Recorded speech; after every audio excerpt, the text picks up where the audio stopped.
교회를 지을 그릇을 가졌으니 이는 심히 큰 능력은 하나님께 있고 우리에게 있지 아니함을 알게 하려 합니다. 하나님은 영이시니 예배하는 자가 영과 진리로 예배할지니라. 아멘.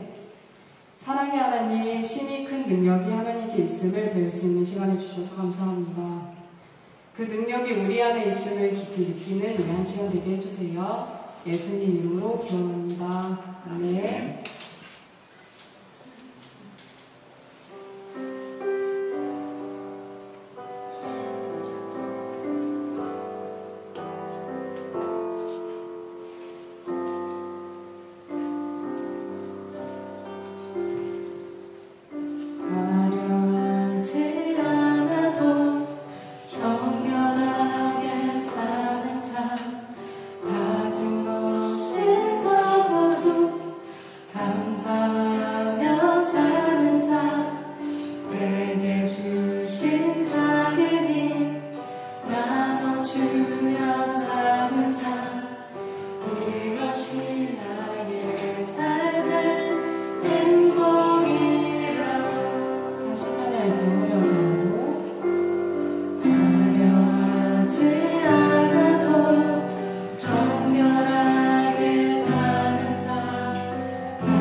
변하는 계절의 모든 순간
고린도후서 12장 7절에서 10절까지 말씀입니다.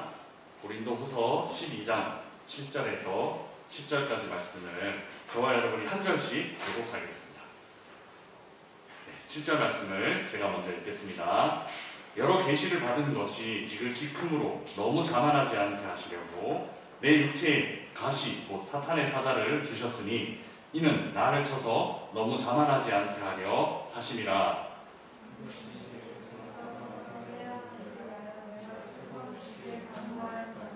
나에게 이르시기를 내 은혜가 내게 족하도다. 이는 내 능력이 약한 데서 온전하여짐이라 하신지라. 그러므로 도리어 크게 기뻐함으로 나의 여러 약한 것들에 대하여 자랑하리니 이는 그리스도의 능력이 내게 머물게 하려 함이라. 그러므로 내가 그리스도를 위하여 약한 것들과 능력과 궁핍과 박해와 곤고를 기뻐하노니 이는 내가 약한 그때에 강함이라. 아멘. 한 주간 잘 보냈나요? 네. 이 말씀을 묵상하다가 또 예전에 한번 소개한 적이 있는 것 같은데, 제가 독일에서 공부하는 동안에 알게 된 한 친구를 또 한번 이야기를 나누는 게 좋겠다 하는 생각이 들었습니다. 이 친구는 진짜 거의 모든 게 완벽한 친구였습니다. 제가 우연히 이 친구의 이사를 도와주다가 집 주소가 강남인 걸 보고 그런 말씀을 드리는 게 아니라, 예를 들면 이 친구는 나이가 꽤 어린데, 그러니까 군대를 아직 다녀오지 않은 상황에서 이제 같이 공부를 하는 친구였어요. 나이가 꽤 어린데 독일어도 엄청 잘했고 또 굉장히 자신만만하게 자기 인생을 계획했던 친구였습니다. 어느 정도였냐면, 그때 학부를 갓 졸업하고 이제 독일에 와서 석사 과정을 하고 있었는데 군대 문제가 여전히 남아 있었습니다. 그런데 28세가 되기 전까지 자기는 여기서 석사를 끝내고 한국으로 돌아와서 제가 지금 근무하고 있는 장신대에 가서 입학을 하고 군대를 이제 군목으로 가겠다, 이런 계획을, 아주 인생의 시나리오를 연도별로가 아니고 월별로 이렇게 막 쫙 짜놓은 그런 때입니다. 이 계획이 실행되려면, 제가 이제 그 과정을 다 겪어봤으니까요, 실행되려면 신학은 다른 것보다 이제 제일 힘든 게 뭐냐면, 딱 들어가서 독일어를 독일어 이제 외국 학생들이 시험을 봐야 되는 독일어 시험을 패스하고 딱 들어가서 신학은 고전어 3개를 끝내야 됩니다. 그러니까 독일어로 고전어를 해야 됩니다. 라틴어, 헬라어, 히브리어 이 3개를 주에서 주는 시험, 주 교육청에서 주는 시험을 쳐야 됩니다.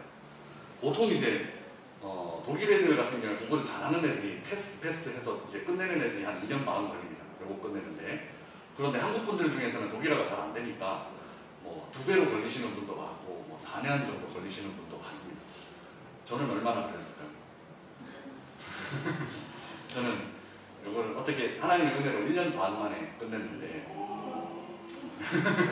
1년 반 만에 끝냈는데, 이 친구는 저보다 더 한 거예요. 어느 정도냐면 대학을 다니다가 교환학생으로 독일에 왔었어요. 1년 동안 교환학생으로 있으면서 독일어 시험 패스하고 고전 하나를 끝낸 거예요.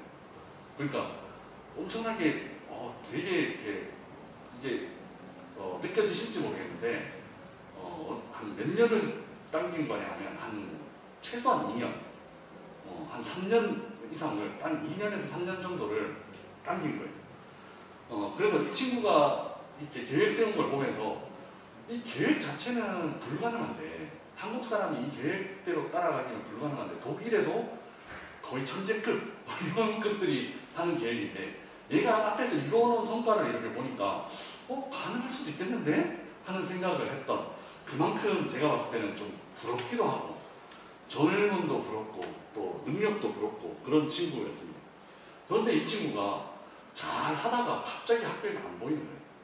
갑자기 학교에서 안 보이고 도서관에서 이렇게 공부하다 보면 바깥으로 이렇게 서성이고 있고, 분명히 어딘가에서 강의를 듣거나 아니면 책을 읽거나 해야 되는 시간인데 밖에서 이렇게 서성하고 있고, 이런 걸 보게 된 거예요. 그래서 뭔지 이렇게 알아봤더니, 직접 묻기는 좀 어렵고 이렇게 친한 친구들, 이렇게 후배들 이렇게 해서 알아봤더니 이 친구가 뭔가 문제가 하나가 딱 생긴 거예요. 시험이 하나가 패스가 안 돼서 자기는 패스 해야만 28살까지 딱 이렇게 완성이 되는데, 뭔가 패스가 안 되고 떨어진 건지, 아니면 한국에서 공부하는 걸 가지고 와서 이제 인정받는 게 있거든요. 이 인정을 받을 수 있겠다라고 생각했는데 못 받은 건지는 정확하게 잘 모르겠습니다. 그런데 뭔가 하나가 미끄러진 거예요. 이때까지 엄청나게 잘 달려왔고 거의 100이라고 그러면 99개를 최상의 결과를 냈어요. 그런데 하나가 뭔가가 자기 스스로의 문제든지 아니면 뭔가 제도적인 문제든지 간에 하나가 딱 미끄러졌어요. 그런데 이 하나 미끄러진 것 때문에 이 친구는 정신을 못 차려요. 그러니까 남은 자기의 계획이 와르르 무너지는 걸 느끼면서 아무것도 이제 그냥 손을 놔버리고, 공부도 손을 놔버리고, 삶도 손을 놔버리고. 그래서 심지어는 독일인 기숙사 사감이 한국 사람한테 연락을 해서 얘를 챙겨야 된다. 얘 이렇게 두면 얘가 정신적으로 뭔가 문제가 일어날 것 같다라고 하면서 한국에 전화해서 부모님이 오시고 데리고 간 그런 케이스가 있습니다. 다행히 한국 와서 한번 만난 적이 있는데 친구가 상황이 그렇게 나빠지지는 않고 아주 끝까지 가지는 않고 그래도 회복된 걸 느꼈습니다. 이 친구를 보면서 제가 생각한 것이 이 친구의 인생의 가장 큰 문제가 뭘까라고 하면 사람들은 그 한 가지 그 99개를 통과하고 한 가지 실패한 것이라고 볼 수 있겠지만 저는 오히려 이 친구의 가장 큰 문제점은 99개를 통과한 것이 아닌가 하는 생각이 들었습니다. 이때까지 그 친구는 대학에 와서 졸업하고 유학을 나오기까지 단 한 번도 실패를 해본 적이 없는 친구입니다. 이거는 나중에 편집을 해야 되는데 연대 졸업식 때 그 마지막 그걸 받은 거예요. 그러니까 졸업에서 1등 하게 돼요. 네. 한 번도 실패한 적이 없는 친구입니다. 그래서 자기 인생의 계획을 세울 때 월 단위, 뭐 1 단위 이렇게 해서 촘촘하게 계획을 세웠고 그걸 항상 성공적으로 패스 하면서 살아온 친구였습니다. 그런데 작은 미세한 문제 하나가 발생했고 그 문제는 사실 제가 볼 때는 문제도 아닌데 그리고 다른 보통 사람들이 봤을 때는 그거는 문제도 아닌데 늘 일어나는 일인데 그 문제 하나 때문에 인생 전체가 유학생활 전체가 그냥 와르르 무너지는 것을 보았습니다.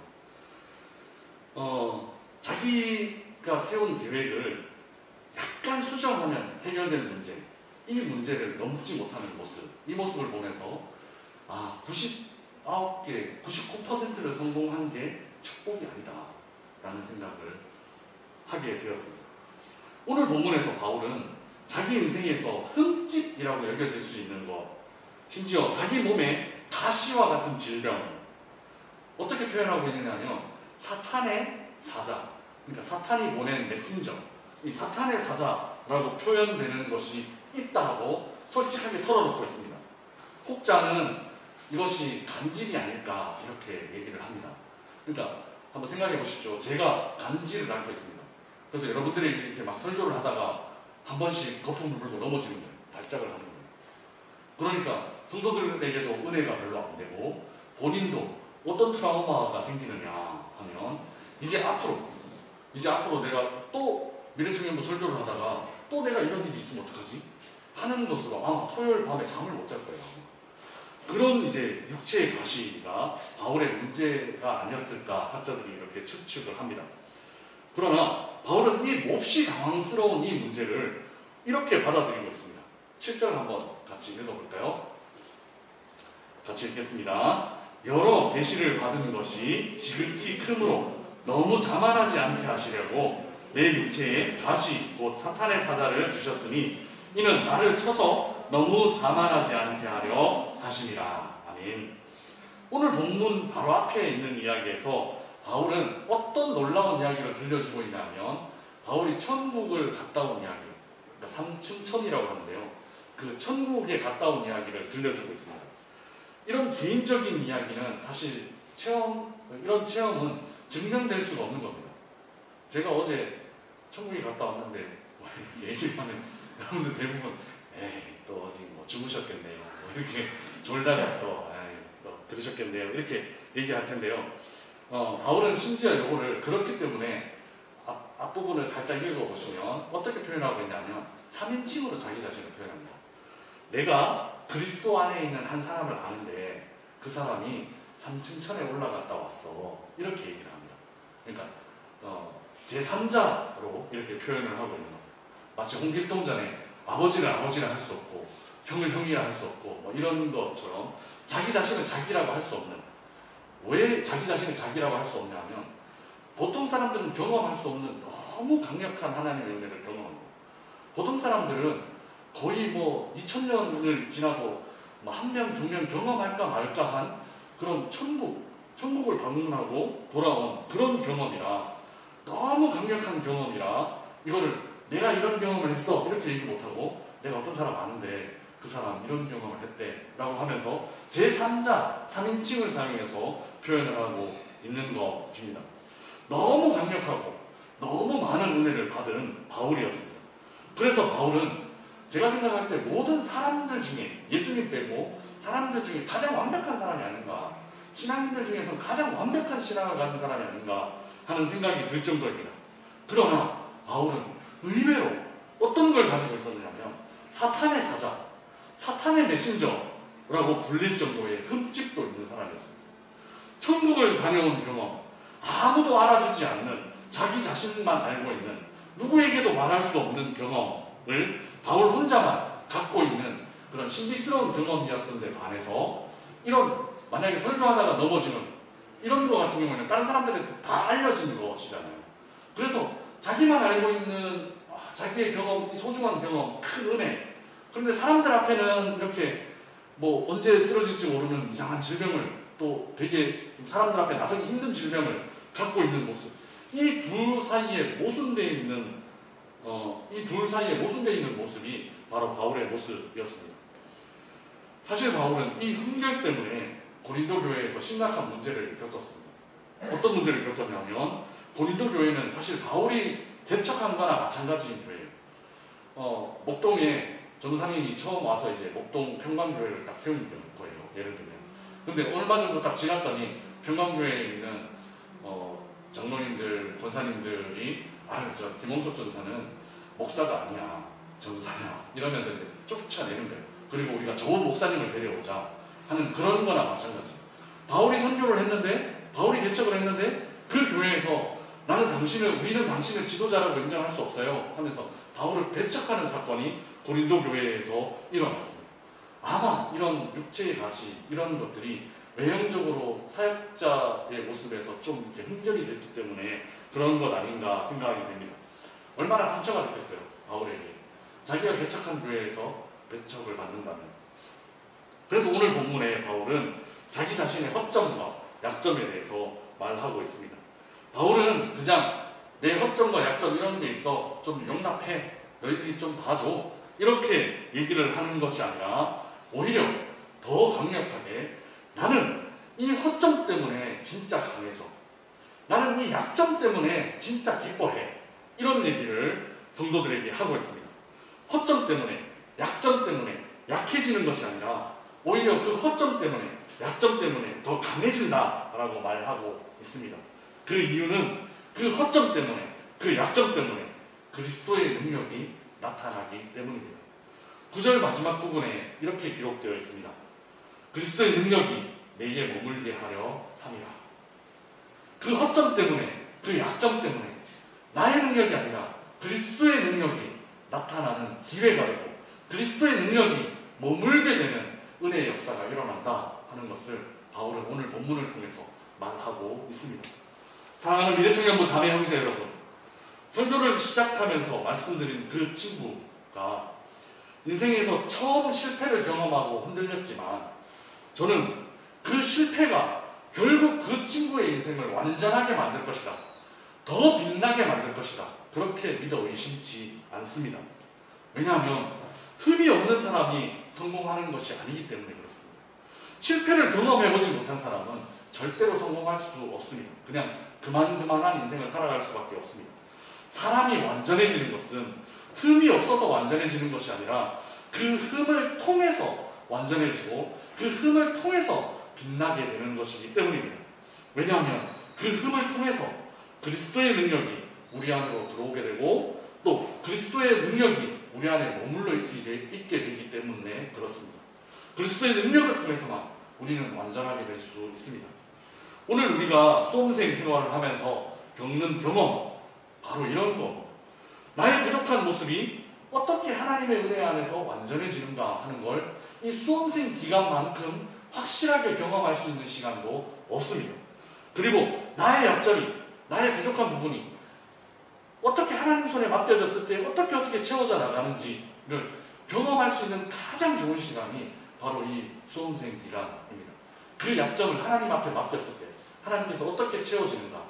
저번에도 한번 말씀드린 적이 있지만 우리 동민 스님 같은 경우에 제가 항상 기도하면서, 저는 1교시 담당이 아니었는데 수능 당일날 사역자들이 기도 순서를 맡아서 시간마다 설교하고 기도하고 하거든요. 1교시는 담임 목사님이 보통 하세요. 근데 저는 1교시가 아니었는데 그날은 1교시에 들어갔어요. 들어가서 동민이를 위해서 이렇게 기도를 하고 있는데, 저는 하나님이 진짜 동민이 1교시 때 막 축복 빵빵 해서 완전히 1등급 막 100점 막 이렇게 나오게 하실 줄 알았어요. 근데 하나님 전혀 다른 방법을 쓰시더라고요. 동민이에게 똑같은 방법을 주세요. 똑같은 상황을 주세요.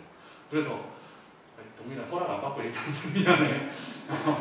지금 와서 생각하니까 허락을 받았어야 되는데 1교시에 동민이가 흔들렸대요. 힘들었대요. 그런데 지난번 시험에서는 1교시에 흔들리고 2교시 시험 망치고 3교시 시험 망치고 이렇게 망쳤어요. 그런데 동민이가 1교시에 흔들렸는데도 불구하고 2교시 시험, 3교시 시험을 엄청 잘 본 거예요. 그러니까 하나님께서 역사하시는 방법은 이런 거예요. 하나님께서 만약에 역사하지 않으셨다면 동민이가 계속 힘들어서 계속 그 흥결이 있는 상태로만 갔을 거예요. 그런데 하나님께서 역사하실 때 그 흥결 자체가 회복되고, 회복될 뿐만 아니라 그 흥결을 통해서 완전해지는 것들을 우리는 경험하는 거예요. 수험생 기간, 우리가 하나님을 간절히 붙잡고 찾는 이 기간이 그런 시간입니다. 이제 시작하는 한 주간 동안도 우리는 이런 걸 경험했으면 좋겠어요. 내가 강하기 때문에, 그냥 나는 약점이 없기 때문에 사는 것이 아니라 내 약점이 분명히 있고 내 흥결이 분명히 있지만 그 약점과 흥결을 통해서 역사하시는 하나님, 그것을 통해서 채워주시는 하나님, 그것을 통해서 더 크게 더 강하게 만드시는 하나님을 경험하는 이번 한 주간이 되었으면 좋겠습니다. 그래서 하나님의 강함으로, 하나님의 능력으로 우리의 한 주간 우리의 하루하루, 우리의 한 시간 한 시간을 살아내고 견디고 버티고, 그래서 다음 주 돌아와서 우리가 만났을 때에 그 하나님의 능력이 어떠했는지를 간증하고 나눌 수 있는 그런 우리의 한 주간의 삶이 되시기를 주님의 이름으로 부탁드립니다. 기도하겠습니다. 살아계신 하나님 아버지, 은혜를 감사합니다. 가장 완전한 사람이었던 바울이 가진 그 흠결을 통해서 오히려 바울을 더 완전하게 만들어 가시는 그 하나님을 봅니다. 하나님의 역사를 봅니다. 육체의 가시, 그 육체의 가시를 통해서만, 그 흠을 통해서만 완전해지는 사람의 인생에 대해서 배우게 하셨는데, 하나님 우리의 인생들도 여전히 흠이 있고 여전히 부족한 점이 있고 여전히 약점들이 있지만 그 약점과 흠을 통해서 역사하실 하나님을 기대하며 이번 한 주간 동안 하나님과 함께 승리하는 한 주간이 될 수 있도록 축복하여 주시옵소서. 감사합니다. 예수 그리스도의 이름으로 기도드리옵나이다. 아멘.